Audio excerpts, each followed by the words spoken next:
Ubonyeza neno subscribe kisha alama ya kengele, bila kusahau kulike, kucomment na kushare. Hii ni Umela Media.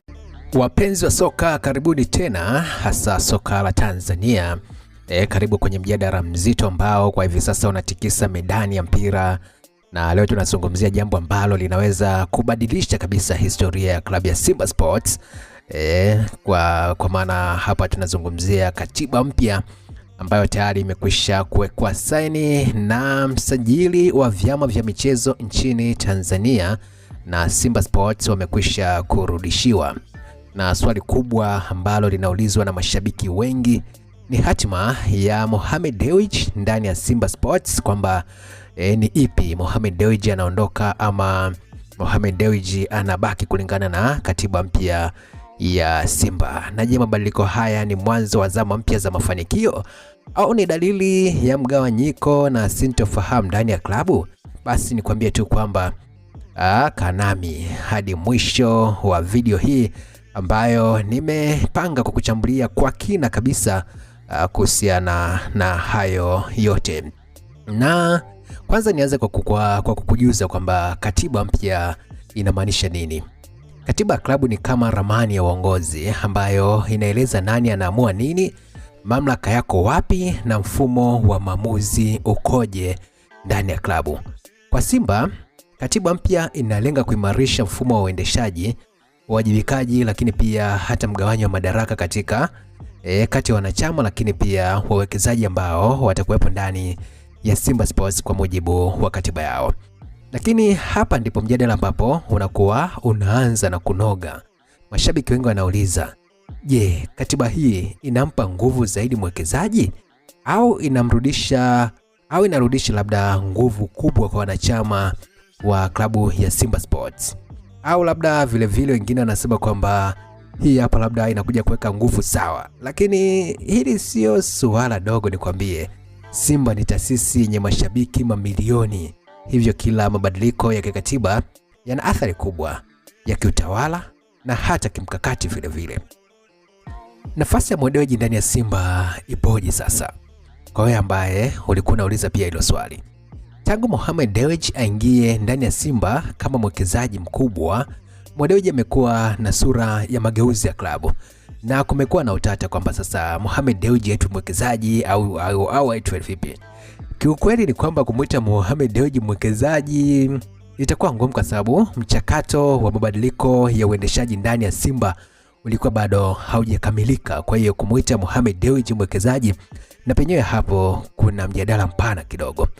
Uwekezaji wake au acha tuende tu hivyo, labda niseme kwa sababu yeye huwa anajitaja kama mwekezaji, lakini kwa sababu mchakato ulikuwa haujakamilika ni ngumu kumuita mwekezaji.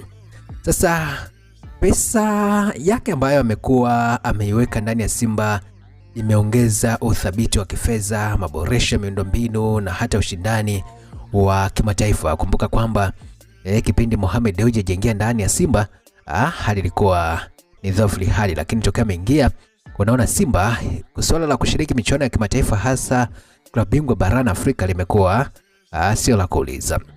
Lakini katiba mpya inaweza kubadilisha mizani ya maamuzi.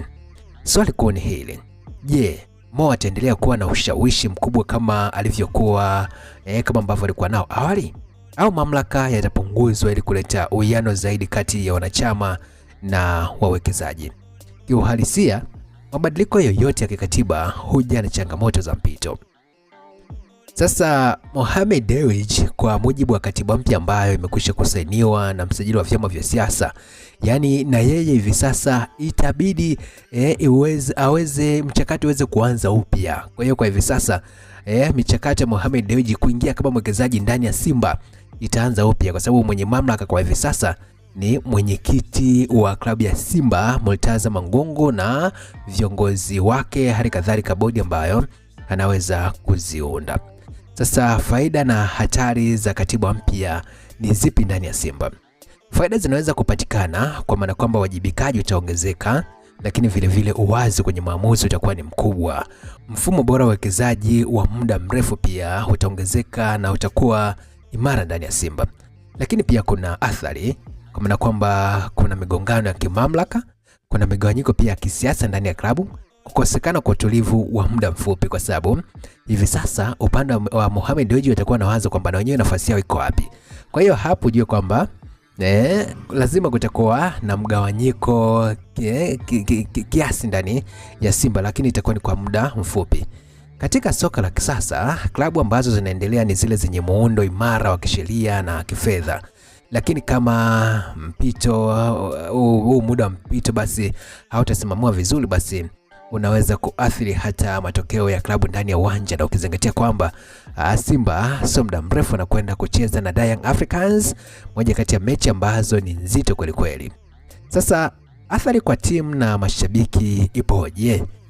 Mashabiki wa Simba wanachotaka ni kimoja tu. Naamini mashabiki wa Simba wanataka mafanikio, wanataka mataji ya ndani na ushindani wa kweli kimataifa. Lakini mabadiliko ya juu ya uongozi yanaweza kuathiri morali ya wachezaji, mipango ya usajili na hata malengo ya muda mrefu.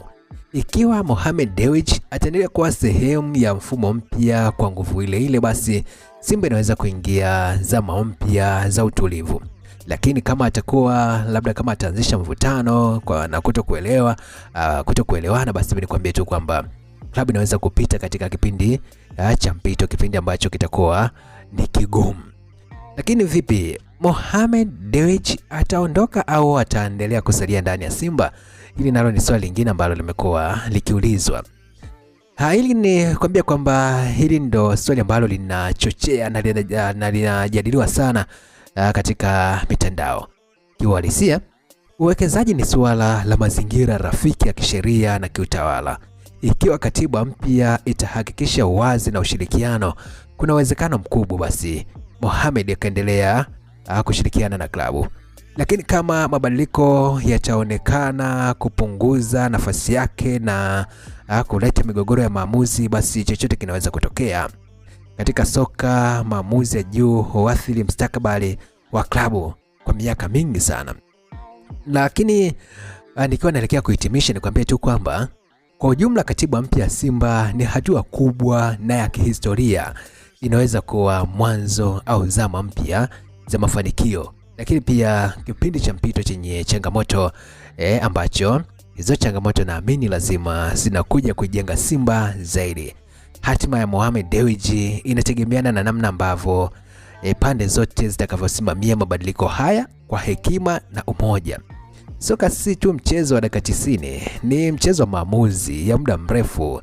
Sasa mimi ningependa zaidi kusikia kutoka kwako. Unadhani katiba mpya ya ambayo Simba wamekuwa wakipambania kwa muda mrefu itaimarisha Simba? Na vipi, unatamani labda Mohamed Dewji aweze kurejea pia kama mwekezaji, kwa sababu utambue kwamba mchakato wa mabadiliko ulikuwa haujakamilika ndani ya Simba Sports. Kwa hiyo kwa hivi sasa, mara baada ya kwa katiba mpya imepatikana, huo mchakato inabidi uweze kuanza mara moja, na mchakato unaanza upya kabisa yani.